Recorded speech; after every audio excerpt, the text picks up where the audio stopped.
So, hello, everybody, and welcome. Yes, welcome back here at BSN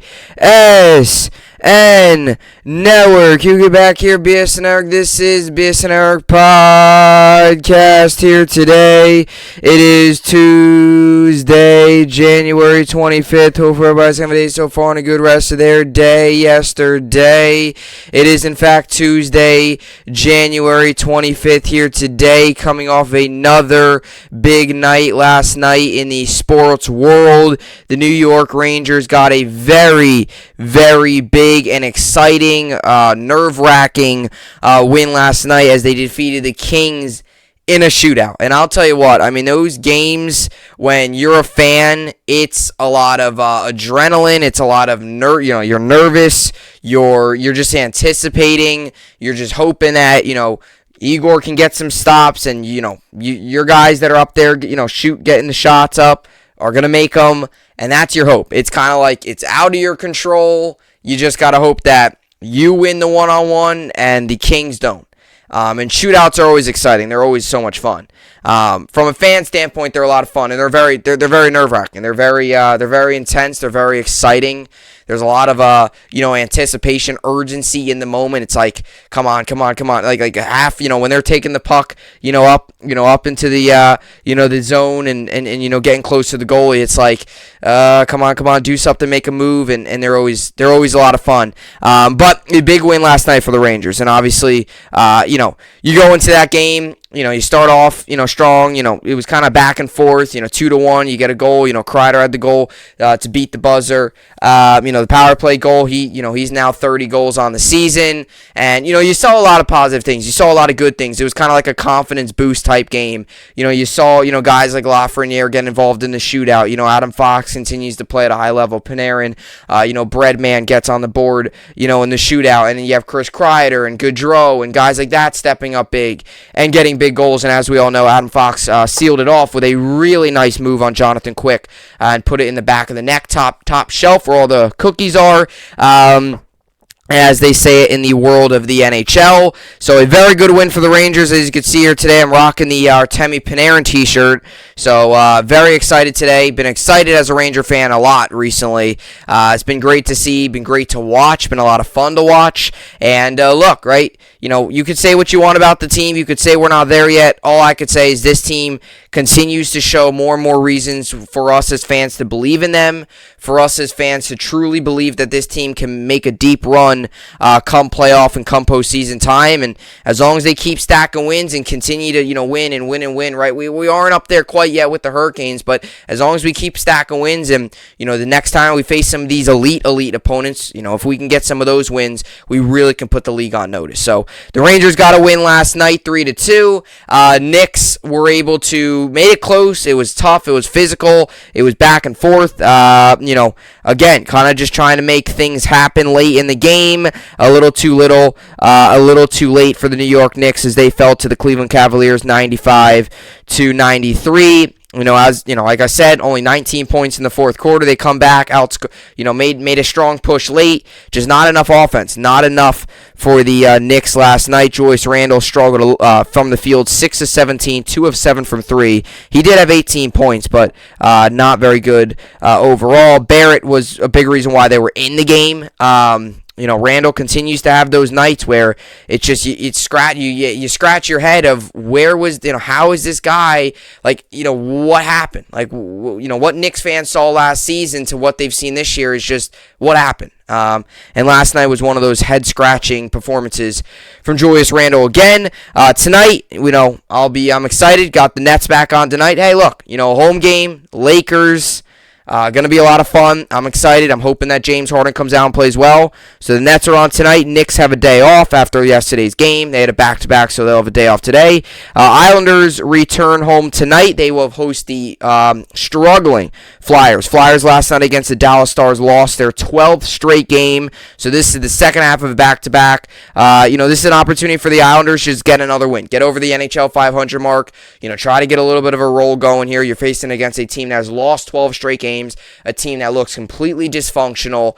You're at home, UBS Arena, take advantage of it. We'll see what the Islanders can do. They're back home tonight. Kentucky also on against Mississippi State back at home in Lexington at Rupp Arena. And like I mentioned, the Nets tonight against the Lakers back at Barclays Center after the long, or not too long, 4 or 5 game road trip that finished up in Minnesota on Sunday night. Alrighty, so a lot to get to today on the podcast, a lot of news, a lot of things to get to.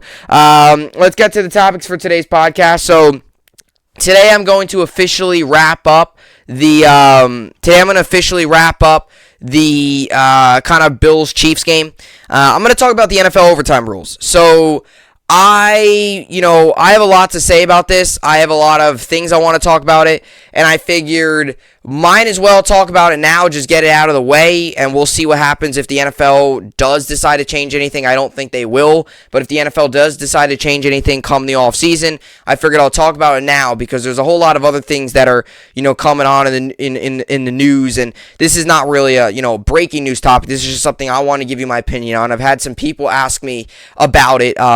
Some people that watch the show, I've had them ask me about what I think. And I've had some people ask me, just some people I know. I've been talking about a lot of people. So I figured, I'll come on here. I'm going to give you my opinion on it, give you what I think the NFL should do. Because I'll tell you what, I don't like the current overtime format.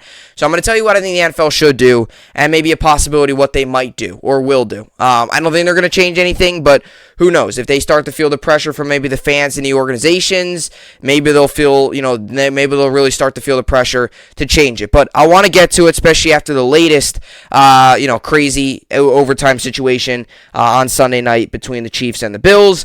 We also just got breaking news a little bit ago, about an hour ago, that Sean Payton is out as Saints head coach. I should reword that. Stepping down as Saints head coach. He's not fired. They didn't, they didn't fire him. He's just stepping down. He's, stepping away. He's not going to be the head coach of the New Orleans Saints anymore. So I'm gonna tell you right now, this is a big development for the New Orleans Saints because this is something that your organization, where it was with Drew Brees and Sean Payton for so long, right? It was them two. It was all them two. Now, Brees was gone. This is their first year without him. It was choppy, no doubt about it. Winston going down didn't help either. Now you have, the news come out about Sean Payton, and it's also, an interesting situation. It's like now he's gone. So now the Saints are really in a situation where, heads up, watch out. They could go from being a contender now to kind of resetting, restarting, and maybe looking more towards the future and restarting their organization a little bit because the duo between Sean Payton and Drew Brees, now they're both gone. It's a situation that is going to cause a lot of interesting offseason topics and a lot of interesting offseason decisions for the Saints that they need to make. This was a lot of rumors about this. Sean Payton steps down. I'll talk about it. And where should the Saints go from here in terms of where their organization is headed? I'll get to that. And it will also get to the New York sports update and finish off the podcast. The Nets on tonight against the Lakers. Anthony Davis returns for the Lakers. Nets obviously without Kevin Durant. He's still out with the MCL sprain. And, as we all know, Kyrie Irving, due to the vaccine status, can only play road games. So he will not be in the lineup tonight or any home games unless if something changes, as we all know. That's been the case now for a couple weeks ever since, he's returned. So James Harden tonight against the Lakers. You got to hope maybe Nick Claxton comes back tonight. I know with his left hamstring, tightness, I think. Hopefully he comes back. We'll see. So Islanders tonight, back at home against the Flyers. Nets as well on tonight. Rangers, day off today. They'll also have a day off tomorrow before they travel to Columbus on Thursday. And then Friday night, the guy to the right of me, Henrik Lundqvist, will get his jersey retired, will be hung up in the rafters at MSG. Number 30, the King, will have his jersey retirement on Friday night. Looking forward to that. And, so that's what's on tap tonight. Knicks also day off today, as I mentioned earlier. Alrighty, so a lot to get to today on the podcast. Both big, trending and hot topics around the NFL. So, with all that being said, this is the BSN Podcast, and let's get right into it. Alrighty, so as we all know, the craziest that went on with the Buffalo Bills and the Kansas City Chiefs on Sunday night. You had, the crazy game that I still to this, still today, even though today's Tuesday, and it's kind of like you had a whole day to reflect on it and hear what everyone's thought was on it. I still question the decision to, do the squib kick. You still that whole situation, 13 seconds left. How in the world did Patrick Mahomes and the Chiefs, get 50, 60 yards in 13 seconds, and all that stuff. Just all that craziness, and then the overtime rules, and it's still a topic today, and I believe it's going to be a topic of discussion, especially if, one of these NFC or AFC championship games comes down to it. Let's just say the Bengals-Chiefs game comes down to it, and I don't know, whoever the winner is, gets the ball and scores on their first drive, it's going to be another topic of discussion. Who knows? Imagine if the Super Bowl came down to overtime, and, let's say, I don't know, Bengals, let's say, get to the Super Bowl, and they win the coin toss, get the ball, and score, and let's say the Rams or Niners don't get an opportunity. That's going to be a storyline for the entire offseason. So I feel like this is kind of an interesting situation, kind of something that's going to develop and could easily continue to develop if we see another situation like it. And don't get me wrong, Sunday night's game was amazing. It was great. It was awesome. And I don't want to take the greatness of that game away.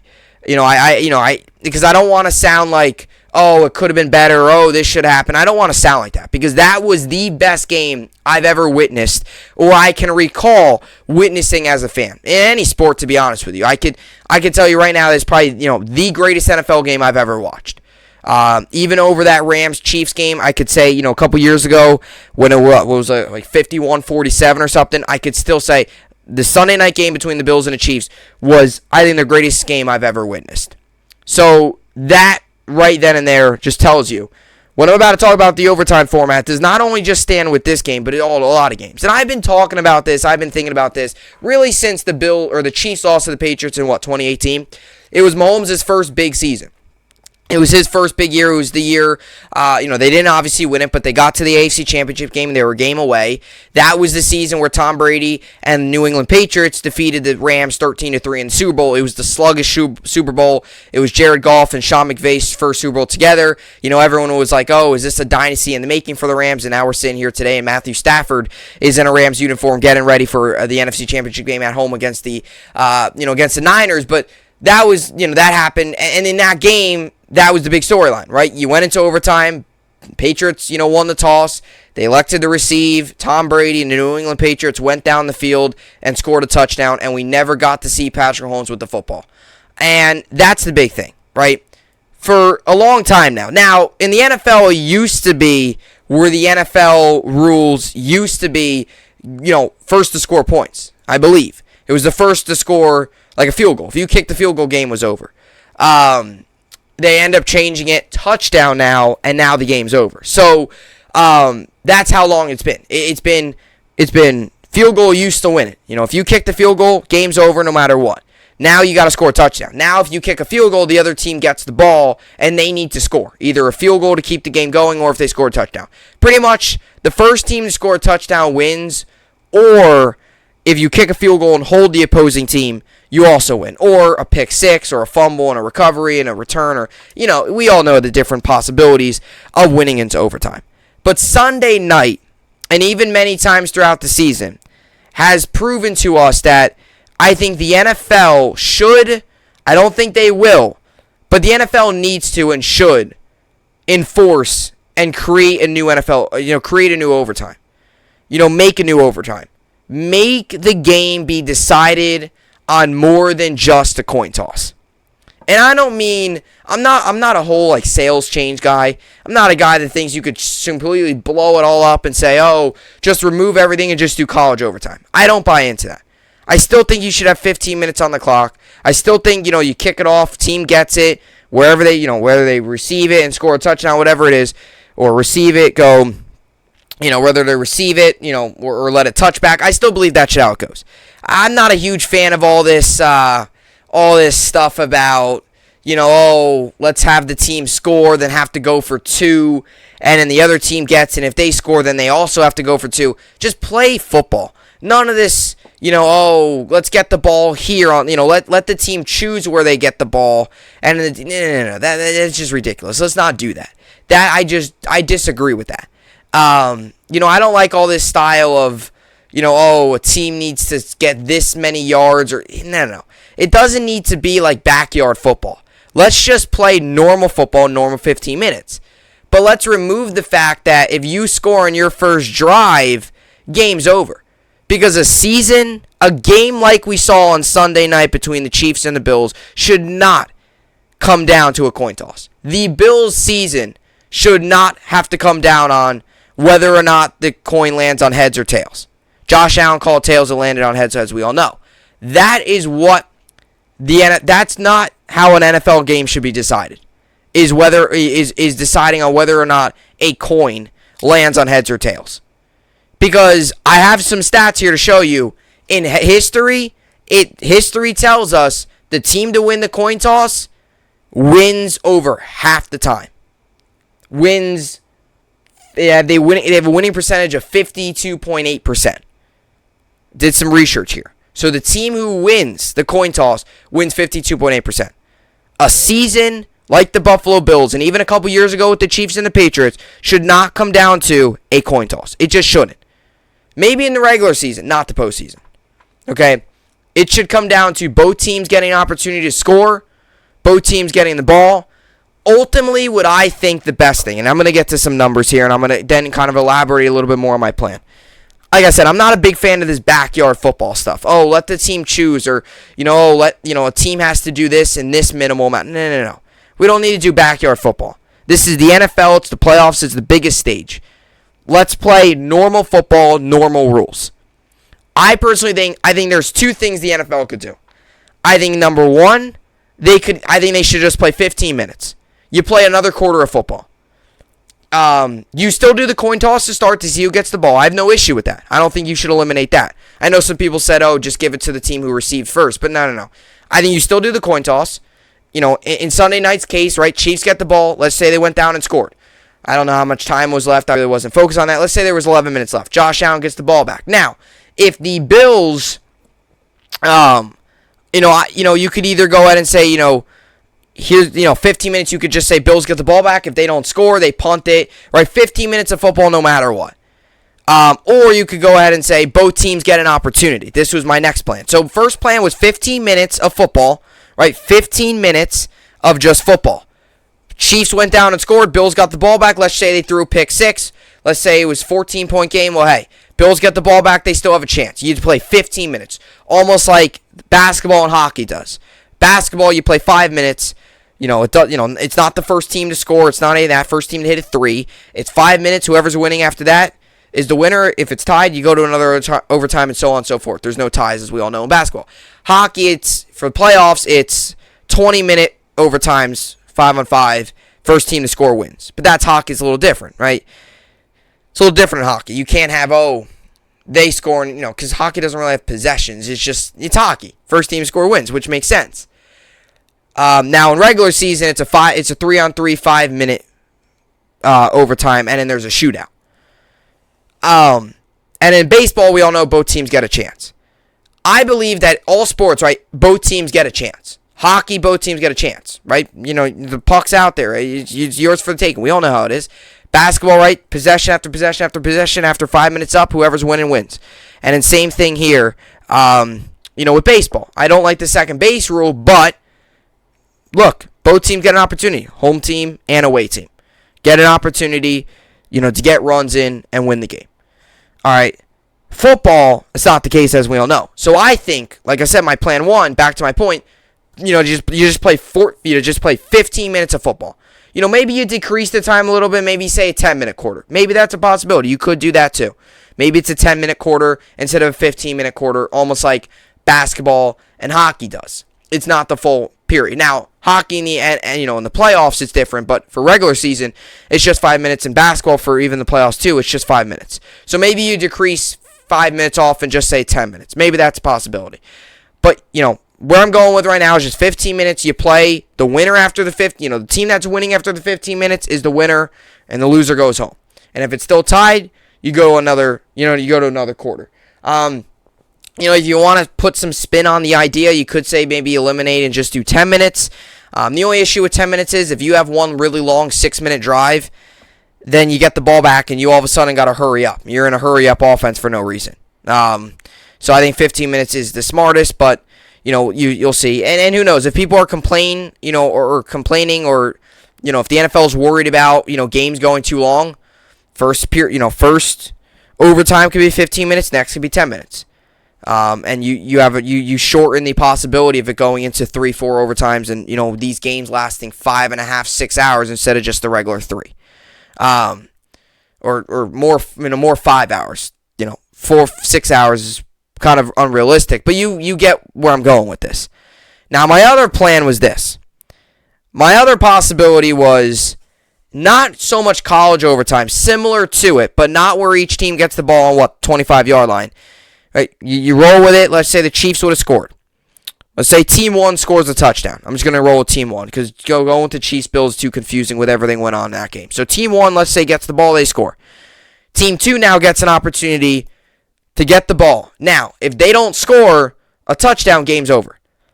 If they get it and they score a touchdown, then after that, next the scorers wins. That's where it's a little different with college overtime. It's also the length of the field too, or wherever you get the ball to start off. College overtime, it's team to score, scores, then it's next team scores. Now, if the team if the team 1 scores in college overtime, team 2 also scores. Then if team 1 scores, then team 2 does. It keeps going. Like the team 2 still gets a chance. I believe both teams should get one possession. That's my other plan, right? Team 1 gets a possession, let's say they score. Let's just say team 2 then gets the ball. Then they score a touchdown. If they go for 2, game's over. If they kick a field goal, game's over. Because, then they would lose, which nobody would kick a field goal like that. Then after that, it's every man for themselves. After that, it's next team to score wins. And I believe that should be the case. I believe that could be another option because you're still giving both teams a chance. I don't care how you do it. Whether you do it my first way and you say 15 minutes of football, you just play it. The winner after the 15 minutes is the winner. Okay? Or you go ahead and say, not so much college overtime, but each team gets a chance. You give the ball to one team, give the ball to the other team, and then let's just say the one team kicks a field goal, then the other team scores a touchdown, game over. Let's say they both score touchdowns, and after that, the next to score wins, no matter how you score. Whether it's a field goal, another touchdown, a pick six, whatever it is, the next team to score points wins. That would limit the chance of it being as long as college overtimes. But you still give the ball to both quarterbacks. Because what ultimately happened in that Chiefs-Bills game was Josh Allen, who had the game of his career, one of the best games of his career, played his absolute heart out, was just so physical and dominant, never got the chance to touch the ball in overtime. And that can't happen. For future, that just cannot happen. You can't let a guy who's that good, having that good of a game, especially Gabriel Davis and all that, not get an opportunity to get the ball in overtime. That just can't happen. And we're seeing it happen over and over again. So my two plans, give an opportunity to give the ball to both teams. Right? And look, there's also that point of, you can't let these games last 7 hours. So there's eventually, you got to cut it eventually. You got to cut it short, which is why I don't think college overtime is a good idea. I also think that's dumb. College does it. NFL can find their own way. There's no need to copy off of college. Okay? There's no need. Right? College does it their way. There's no need to copy off of college. Okay? I think the best decision is to do what the NBA does and, kind of like what the NHL does, is just play 15 more minutes of football, and after those 15 minutes are up, the winner is the winner. And that period. End of sentence, end of story. And if it's tied, you go to another overtime. The chances of that are pretty slim, but, who knows? We'll see. I guess it had to be tied to get into overtime, but still, right? The winner, at the end of the day, it's 15 minutes. The winner after that's the winner. Because a game like we saw on Sunday night cannot come down to a coin toss. And a season like the Bills and the Chiefs were having cannot come down to the coin toss. And it'd be the same story today if the Chiefs lost because of it. It's been a story for a long time. And when it pops up like it did last night, it raises the questions again of truly what should overtime be. Because right now, the game being decided on a coin toss, which is out of everybody's control. You could say, oh, well, you got to call. No. Call heads or tails all you want. What the coin does is out of your control. Okay?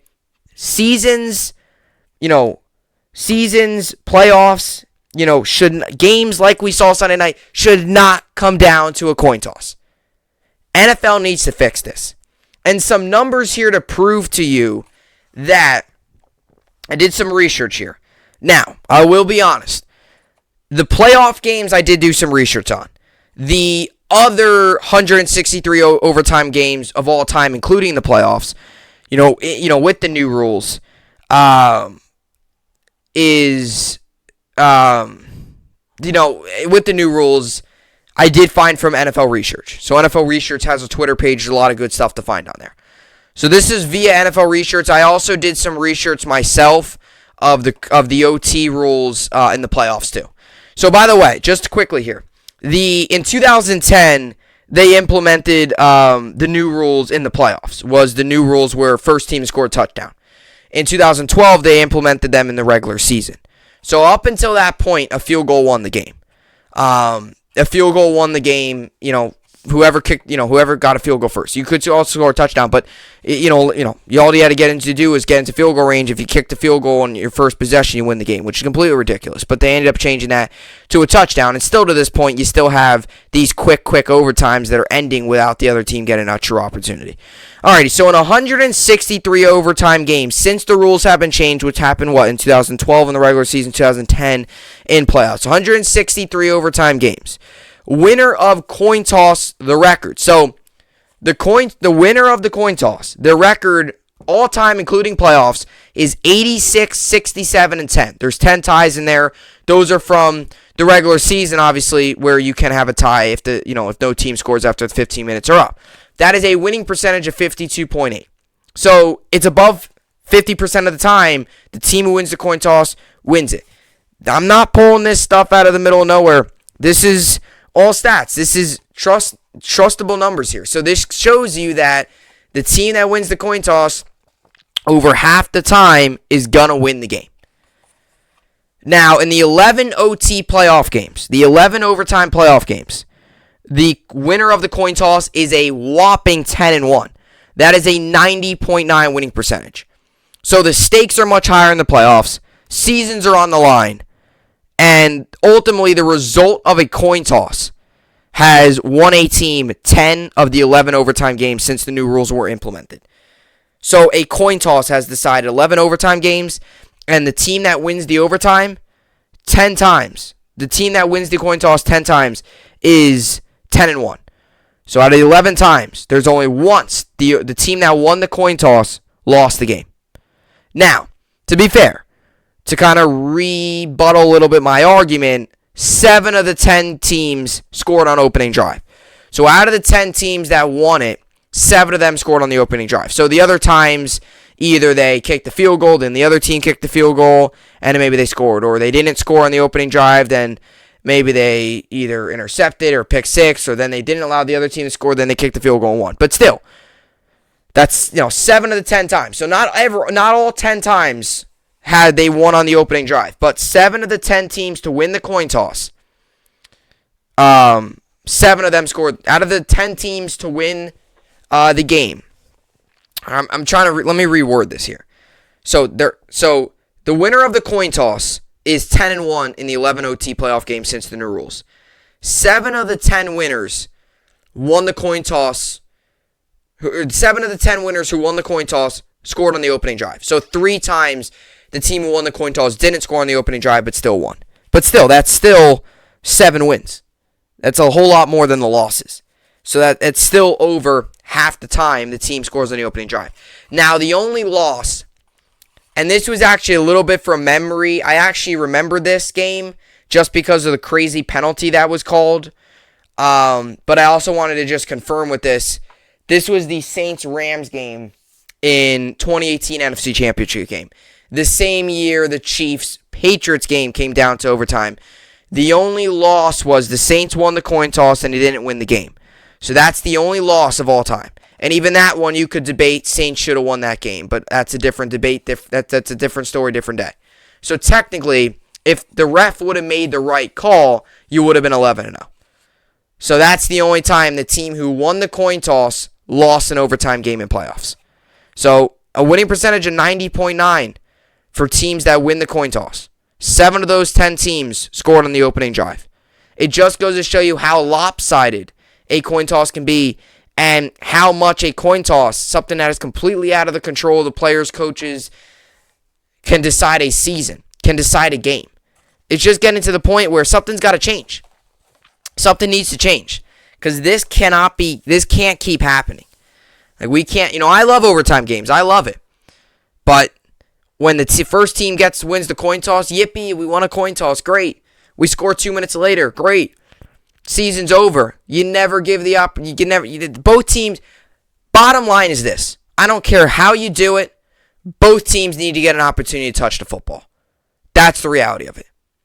I gear away from all these goofy backyard. I get the fun of it, having all these 2-point conversions and stuff, and maybe having the one. I get the excitement of that, something different, but I disagree. I don't think you can have that kind of stuff. I get the excitement. I get where you're coming from, but ultimately, these are my 2 ideas. Then I'll get to Sean Payton and the Saints. Okay, ultimately, my 2 ideas are this: either you just play another quarter of football, 15 minutes, right? Hey. A rare chance one team takes 10-minute drive, the other team gets the ball back with 5 minutes. Look, they still get an opportunity. You give both teams a chance there.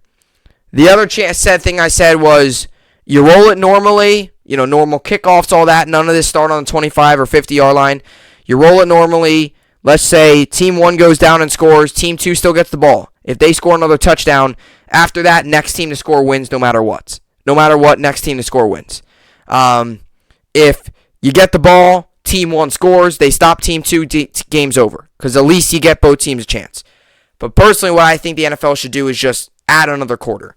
You play 4 quarters. If the game needs to go into overtime, you play another quarter. It's 15 minutes. It is what it is. That's the reality. Because the game, for the 50th time, because I want to drill. It's crazy. A coin toss, something out of our control, is deciding these games. It really is. It's deciding these games. So, some of these great games. Who knows? You could play the what-if game forever. What if Josh Allen got the ball? For a guy that had that good of a game, to not let him get the ball in overtime, something's got to change. I don't think NFL will change it. I think they're going to keep it the way they're going. I think they're going to keep it how it is, but they should. They definitely should change it. Just from a viewer perspective, too, I think it would be a lot more exciting than it ending on a coin toss that is completely out of the control of everybody in the stadium. Alrighty, so that's what I got for the overtime and the overtime rules. I would love to hear your comments down below. Comment in the comment section down below whether or not you think the overtime rule should be changed, and if so, if you have any ideas. Because I'm very interested in hearing your guys' ideas, possibilities. So drop some down below. You could either, whether, I'd like to hear if you like my 2 ideas, if you find those interesting, or whether, or if you have your own idea, or if you think the NFL should just keep it how it is and you're fine with it. And, look, everyone has their opinions. I would, respectively disagree, but I would like to hear everyone's opinions and what they think about this topic. That is a very hot topic going around the league right now in the comment section down below. Alrighty, next up here, we got some more Saints talk. So I just kind of, talked a little bit about the Saints briefly, about the only team to win the coin toss and lose the game in the postseason in overtime. But we got another big Saints story. Sean Payton reportedly is stepping down, retiring, however you want to put it, after 15 seasons with the New Orleans Saints. Head coach of the Saints for 15 years. A lot of success. A lot of highs, and he is now stepping down. And I'm going to tell you, where are the Saints truly headed? What direction are they going in? What direction should they go in?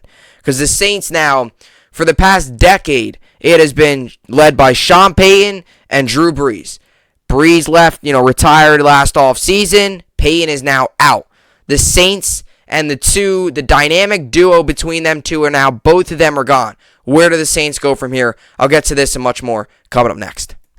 Alright, so Sean Payton, we got some big news today out of New Orleans as the Saints kind of continue this weird stretch post-Drew Brees, and now they will be post-Sean Payton era. Sean Payton reportedly to retire, and he's stepping down after 15 seasons as Saints head coach. So the Saints are actually going to hold a press conference today at 4 Eastern. If you're interested in watching that, I might tune in and just see if they say anything about the plan of what the future of the franchise is, and depending on what Sean Payton plans to do. I don't know exactly who's going to be in the press conference, if Sean Payton's going to be there, or if it's just going to be the owner and all that stuff, front office. We'll see how that all goes. But yeah, some big news out of New Orleans, and like I said, it's kind of in a little bit of a limbo right now. He is stepping down. We don't know for sure if he's retired. He's technically retiring. He's stepping down, going to retire. Does that mean he's going to not ever come back to a team? I don't know. It could just be a break. I know there's been some rumors around him, with him going to be an announcer someplace. I know Fox was going to give him a lot of money if Troy Aikman was going to switch to Amazon broadcast or something like that. There was a lot of rumors, and I got to admit, there was a lot of rumors swirling about the possibility of Sean Payton not coming back as head coach. And I knew they weren't going to fire him. It was ultimately going to be a decision by him either to step down, retire, or whatever he was going to do. Or maybe, remove himself from the coaching role but still, be on the staff after 15 years with the team. I ultimately think, just before I really dissect, his career and, what's to come for the Saints, I ultimately think with Sean Payton, what's going to happen with him, I think he's going to head up into the booth. I think he's going to head up into the broadcast booth and start broadcasting. It'd be funny if he joined Drew Brees on Sunday Night Football, and the duo between them two that was worked for so long in New Orleans be back at it on Sunday Night Football and Football Night in America. That'd be funny. Who knows what's going to happen there? I know there's there's always some broadcasting changes, so who knows what happens, whether he joins a primetime spot or just joins the network and does games. I ultimately think, because I know a lot of people have been kind of speculating what might happen with him, whether he's just going to retire and he's just going to, live his own life, or he's going to go up in the booth and, be like many other former players and coaches and broadcast. I don't really know exactly. I would, predict that he's going to go broadcast, but who knows? It's, I don't know the guy. I've never talked to him. I don't really know if he's that kind of broadcaster type. I mean, when you've been around the game for 15 years, you obviously know a lot about it. When you've been around a quarterback like Drew Brees, you know a lot about, offense and the position and what it takes to win and just all the different stuff of football. I mean, he was a head coach at a prominent spot for 15 seasons. So I've always said this. Broadcasters, former athletes, I've always said, always have a good chance of being a good broadcaster. Because when you're an athlete, you see a game from a different lens. Right? A lot of people think it's so easy to do certain things on the field, and an athlete really could break it down and tell you what's exactly happening. Tony Romo, I think, does a great job of it.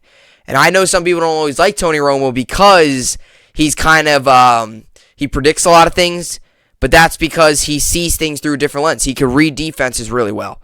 He knows what's coming. I mean, because he's seen some of the looks before.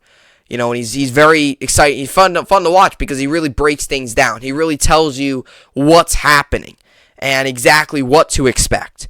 And Sean Payton, that's why I think there's a good chance he does go up in the broadcast booth. The guy that's been around in the league for 15 years, was a head coach for 15 seasons, worked with one of the best quarterbacks of all times in Drew Brees, knows so much about the game, right? Super Bowl, all that stuff, successful. A lot what you want in a broadcaster and somebody that knows the game is what Sean Payton has. So who knows what he does, but my personal opinion is he probably goes, and like I said, I don't know if it's a primetime spot or it's just a network and he just does games, whatever it is, I believe he's going to go broadcast football somewhere. Whether it's play-by-play, pregame, color analyst, whatever it is. I think you're going to find him with a headset on yet again in a booth somewhere. I don't think he's going to be without a headset on his head for a long time. I think he'll be up in a booth with a headset on like he was for 15 years in the NFL, except this time broadcasting the game. That's my thing. Now, kind of to the whole Saints situation. For a team that, and this happens, right? I mean, we've always seen it. We see this all the time, right? Organizations have sustained success for decades, maybe 3 years, 4 years, 5 years, decades. Patriots had it for 2 decades. There's all those different, things. Every organization goes through it, right? You have moments of highs and you have moments of extremely lows. You have moments of, sustained success, and you have moments of, okay, now we're going to have to kind of reset. And, I can think of this situation similar to what we saw in Denver, right? You had, the whole Peyton Manning and, that whole crew there in Denver. They all leave, kind of the last one remaining was Von Miller. And look, the Broncos are in a rebuild. They're still trying to figure out their quarterback. They're still trying to figure out their coach. Right? They fired Vic Fangio, a couple weeks ago after the Week 18 loss to the Chiefs. So all those things, right? And they're still trying to find their footing, and we knew that. After Kubiak and Peyton Manning left, or Peyton Manning retired, we knew it was going to take some time. To fill the shoes of Peyton Manning's not easy. You've seen the same thing with Giants ever since Eli left, and even even towards the tail end of Eli's career, you saw them kind of taking that little bit of a tip, and you saw them trying to figure out what's life going to be like after Eli Manning, and what's life going to be after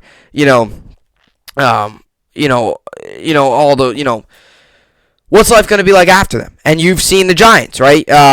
You've seen the Giants go through you've seen the Giants go through kind of a tough stretch. And it's been that way for a while, and you got to hope that, maybe they get the right coach. If you're a Giants fan, maybe they get the right coach with Dable and they got the right GM, but they go through kind of that down stretch. Ever since Tom Coughlin and, Eli left, they've kind of been in that down stretch and they're still trying to figure out their quarterback.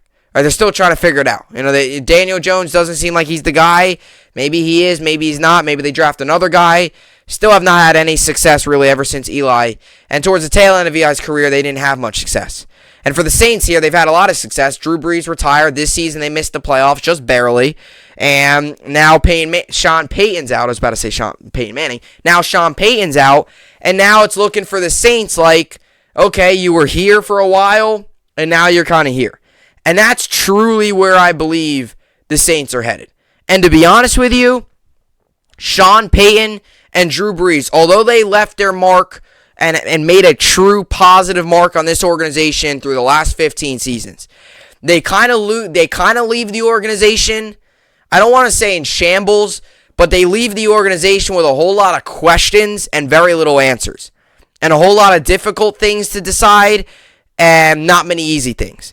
And they leave the organization in a very sticky and difficult and tough, just a tough situation to navigate. And I'll tell you why. The worst NFL cap space right now belongs to the New Orleans Saints. They are minus $74 million below the cap. I mean, way below. So what Sean Payton and Brees have left the Saints is kind of an organization that has got really no true direction to go in. Because what can you do when you're $74 million below the cap threshold? What can you do? You can't go out and sign a big name. You can't go out and, bring all these guys. You kind of got to work with what you got.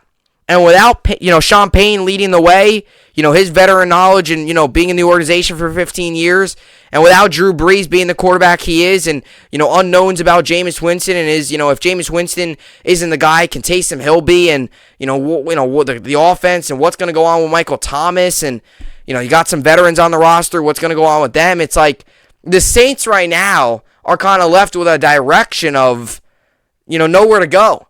It's a fork in the road. It's kind of like, do you just go with what you got and just work with it? Or do you, blow it all up, reset? There's no real in between. Like maybe sign a guy here, do this and that. No, you're $74 million in the cap space. You either got to work with what you got or you got to blow it all up and restart. And ultimately, if I'm the Saints, I think you gotta restart. You definitely got to restart. Because we've seen this too many times, right? I think you got to restart at many positions, figure out what you're going to do with Michael Thomas. You have Alvin Kamara. You got a lot of options. But when a coach and a quarterback that have been in the organization and been together for so long leave you, and, it's going to come a time, there's a time where trying to work with what you got is just not going to work out. And, I mean, who knows what's going to, who knows what Jameis Winston's going to return like from the torn ACL? Who knows? Just look at the worst NFL cap scenarios right now. So the worst NFL cap scenarios right now, Now, the Giants are right, just in front of the Vikings in terms of, bad cap. But the Vikings right now are fourth worst in the league with $12 million below the cap. Second worst is the Cowboys Vikings are $12 million in the league. They're below cap. So they're $12 million below the cap. Cowboys are $21 million below the cap. Packers are $40 million below the cap. And the Saints are a whopping $74 million below the NFL salary cap. You can't do anything with $74 million below the cap. You hear me talking about the Giants and the situation they're in with their cap space. You have all these big contracts that are doing absolutely nothing. You hear me talking about it. The Saints are in a way worse situation. And now you lose your coach, and you already lost your franchise, your franchise quarterback retired. Now your head coach is stepping down. The New Orleans Saints now have a future and have a roster in their hands with a whole lot of kind of just, fog. It's kind of just not quite clear. It's not quite clear what the future of this organization is going to look like. You got to first figure out what you're going to do with the coach. And if you bring in a coach here and he's got to work with what he's got to work with the cap space, I mean, you are in a salary cap dumpster fire right now. You have the worst salary cap in the NFL. You're a dumpster fire when it comes to salary cap. You can't do anything when you're $74 million below the cap. I think it's time for the Saints to restart. I know Winston showed a lot of positive last season before tearing his ACL, but I think it's time to restart. I think it's time you got to go out, figure out what you're going to do truly at quarterback, figure out what's going to go on with Michael Thomas, because the guy who's kind of had maybe some internal issues with the organization and wasn't healthy last year, are you really going to pay him all the money for him to not go out there and play, and if he is playing, not get along with the organization? I think the Saints need to go in the direction of restart, get a new coach, develop, bring in young talent, because you ain't going to be able to bring in any of these big-time, top high-end free agents. You're not going to be able to bring in much. Saints need to restart. They need to look at themselves in the mirror, figure out what pieces fit, what don't, and ultimately clear some of this cap space out. Because what they're left with right now is a whole lot of unnecessary money on their roster that they can easily get rid of and easily find ways to fill in and develop with younger talent. If Sean Payton was here, it's a different story because he's a winning coach. He's a guy that knows how to win. He knows how to get teams. But now that he's gone and his winning ways are gone, it's a new era. It's time to shift. It's time to restart if you're the Saints. And I think that's the best thing they should do. Restart. Refresh. Kind of just, right, Peyton's gone. Breeze is gone. It's now life after Drew Brees and Sean Payton. Same thing with New England. It was life after Tom Brady. They're still trying to figure it out, right? Giants are still figuring out, right? For a while now, they've been figuring out, or more so the Broncos, because towards the tail end of Eli's career, they weren't great. Now they're still trying to figure out finding a new franchise quarterback, which they haven't had since Eli. And same thing with the Broncos. They're trying to still figure out life without Peyton Manning. You had Paxton Lynch, Brock Osweiler, Drew Lock, Teddy Bridgewater. Joe Flacco was there for a cup of coffee. Right? You had all that stuff. They're still trying to figure it out. They're looking for another head coach. So all of these teams are still figuring it out. And the Saints are headed in that direction. I think the worst thing the Saints can do now is try to work with what they got. They need to restart.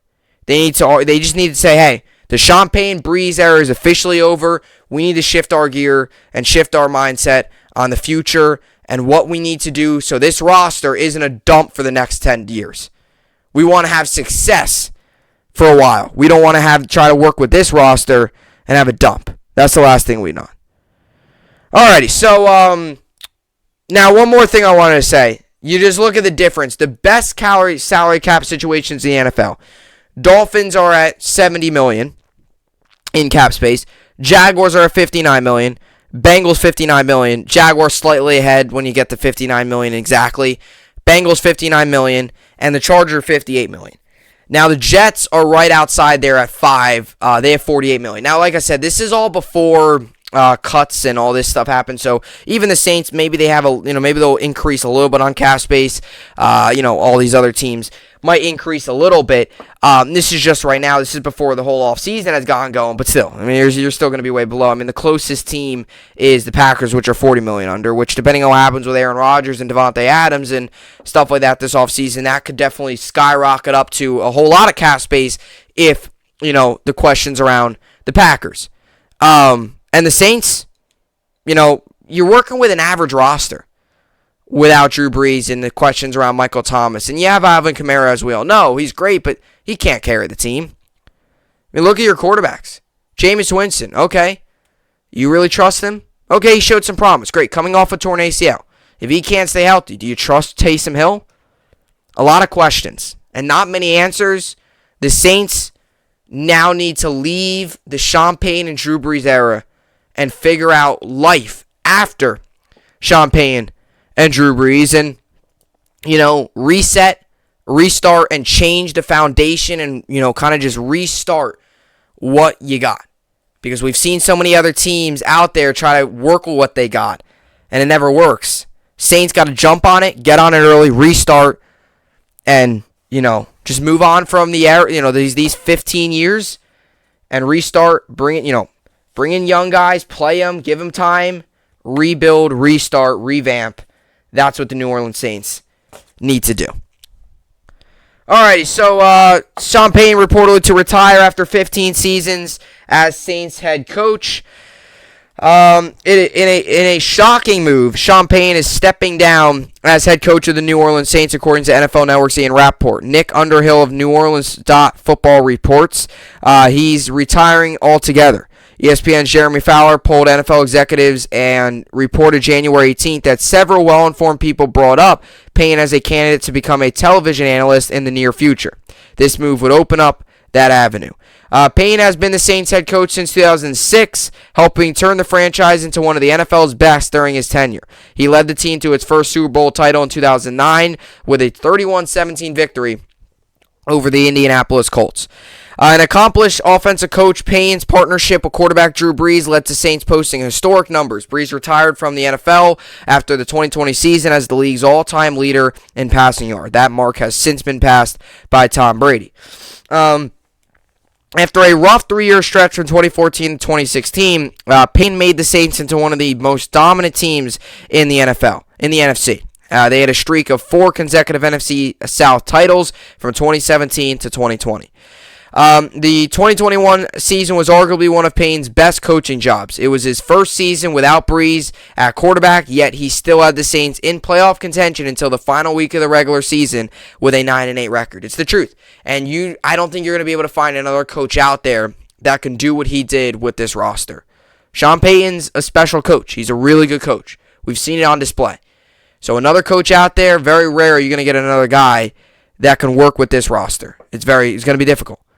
The Saints have consistently had one of NFL's best rosters over the past 5 years. Their defense was an elite unit in 2021 after finishing 4th in points allowed per game, 19.7. Payton leaves behind a successful, albeit complicated legacy with the Saints. His best moment was leading the franchise during that Super Bowl run, but he was also suspended for the entire 2012 season, stemming from his role in the Bounty Gate scandal. Even with that suspension on his resume, Payton is the longest tenure head coach in Saints history. He is the franchise all-time leader in games coached, 241, wins 151, playoff games 17, and playoff wins 9. So definitely leaving behind a legacy in New Orleans, and without a doubt, the best Saints head coach of all time. Now, Ian Rappaport is expecting New Orleans will interview Dennis Allen and Lions defensive coordinator Aaron Glenn for their coach. So maybe they, hey, here's my thing. If they do stay within the organization, maybe you don't blow it all up. But if they go outside of the organization, I think that coach is just going to want to come in here and just restart anyway. And kind of bring in his own guy, bring in his own people, and, do what they want to do. But Drew Brees, Sean Payton era is now officially over and in the books in New Orleans. Alrighty, so let's get to the New York sports update here and finish off the podcast here on this Tuesday. Got a good amount of basketball games on tonight. We got the Wizards, Clippers, I'll give Wizards the win. Raptors, Hornets, I'll give Raptors the win. Nuggets, Pistons, I'll give Nuggets the win. 76ers, Pelicans, give 76ers the win. Celtics, Kings, give Celtics the win. Spurs, Rockets, give Spurs the win. Warriors, Mavericks, give Warriors the win. And Timberwolves, Trailblazers, I'll give the Timberwolves the win. Nets also play the Lakers tonight. Nets come into this game 29-17. Lakers come into this game 23-24. Lakers are 2.5-point favorites. The over/under is set at 226.5. This game goes on tonight, 7:30 p.m. Eastern, nationally televised game on TNT. 52% of people think the Lakers will win. I don't have much confidence going into this game. I hope I'm wrong, but I just don't believe in James Harden alone. And the Lakers are terrible. I know that. Give me the Nets. Give me the Nets. I'm going to take the Nets. Because I realize what I've said over the past couple weeks about the Lakers, and I would just be crisscrossing myself right now. I would just be all over the place if I give the Lakers the win. Harden did do it alone on the road in LA. Christmas Day. So I know they got AD, but give me the Nets at home. I'm hopeful. No, I'm not really that optimistic, but I guess I'll be hopeful. I'll put on my hopeful and optimistic face right now. I'm not crazy optimistic about this one, I got to admit. Right now, I'm not crazy optimistic at what the Nets are doing any night because they've been playing that bad. But I'm going to put on my optimistic goggles right now, and I'm going to give the Nets the win. All right? Duke, Clemson, I'll give Duke the win. This is college basketball. Villanova, DePaul, I'll give Villanova the win. Michigan State, Illinois, give me Illinois. Baylor, Kansas State, Baylor. Auburn, Missouri, I'll give Auburn the win. Connecticut, Georgetown, give UConn the win. And UCLA, Arizona, give me UCLA. Actually, Arizona. Alrighty, as we for tonight as well. No, UCLA. UCLA today. That's going to be a good game. Number 7th ranked team in the nation versus number 3 ranked team in the nation. We also got Kentucky, Mississippi State on tonight. Kentucky comes in this game, 12th ranked team in the nation, 12-15-4 off of a tough loss against Auburn. Mississippi State 13-5. Kentucky's 9-point favorites. The over/under is set at 143. This game goes on tonight, 9 p.m. Eastern on ESPN. Back at Rupp Arena tonight. Give me Kentucky. And for the NHL, got a good amount of games as well on tonight. Penguins, Coyotes, I'll give Penguins the win. Hurricanes, Golden Knights, give Hurricanes the win. Senators, Sabres, I'll give Sabres the win. Stars, Devils, give Stars the win. Islanders, Flyers, give Islanders the win. Panthers, Jets, give Panthers the win. Oilers, Canucks, I'll give Oilers the win. And Predators, Kraken, give me the Predators. And also, as for the fantasy basketball, I'm currently losing 193. But tonight I've got going Tyrese Maxey, Rashawn Holmes, Nikola Jokic, Buddy Hield, Miles Bridges, and Kelly Oubre. Brandon Ingram is out. Ingram ankle will not play in Tuesday's game against the 76ers. Pelicans broadcaster Aaron Summers reports. So second half of back-to-back for New Orleans, he's out. So hopefully he's back sooner rather than later. Team just getting hit with injuries. That's the issue. That's really the issue with fantasy basketball. Just injuries. And there's not anyone crazy on waiver wire they can go pick up. So hopefully things clean up there, and we'll see how that all goes. Anyway, as for topics coming up, some MLB news coming around. There's no end of the lockout. There is some progress, but I don't really want to. I mean, not that I want to sound, not that I want to sound angry or not very happy, but I don't want to talk about progress. I really don't. I'd rather talk about when it's done. Maybe I will talk about it. We'll see. I kind of am interested in talking a little about this Tom Brady stuff. There's always some stuff there. I could see anytime here Giants hiring Brian Dable. So we'll figure that. Definitely talk about that when that time comes. But there's a lot. There's a lot of different topics out there to talk about. We're kind of in a weird stage of the NFL season where, like, for as a podcaster like me, where not much Jets news to talk about. There's not much baseball news right now with the lockout. Hockey and basketball are in full swing, and I've been talking a lot about that. Football is kind of in a weird stage because it's like you got 2 games on this weekend, and after that you have a bye week, and then you'll have, the Super Bowl, which I'll be covering the Super Bowl that whole week. So it's kind of funny. And then you have, like this week, you are still trying to get over all the craziness that happened over the weekend. I can't cover that all in one day. The craziness around Aaron Rodgers and his future with the Packers. And then, what's going on with Tom Brady and his future with the Buccaneers and his future in the league just in general. I don't buy into he's going to retire, but it's definitely a storyline, no doubt. I know there's a lot of NHL news and rumors, so a lot of different topics I want to get to. I'll try to pick out what I think is most important and what I'm interested in talking about the most. For a Jet fan to talk about Tom Brady is pretty painful, but it is a developing and, intriguing story. For a guy that seems like he could play for his whole life, possibly retiring, is definitely not so much of a surprise, but definitely an eye-opener. Like, wow, maybe there is really a changing of the guard coming soon in the NFL. But we'll see. Anyway, hope you guys all enjoyed it. Another good podcast in the books. As always, see you all back here tomorrow. Hope you enjoyed it, and thanks for watching.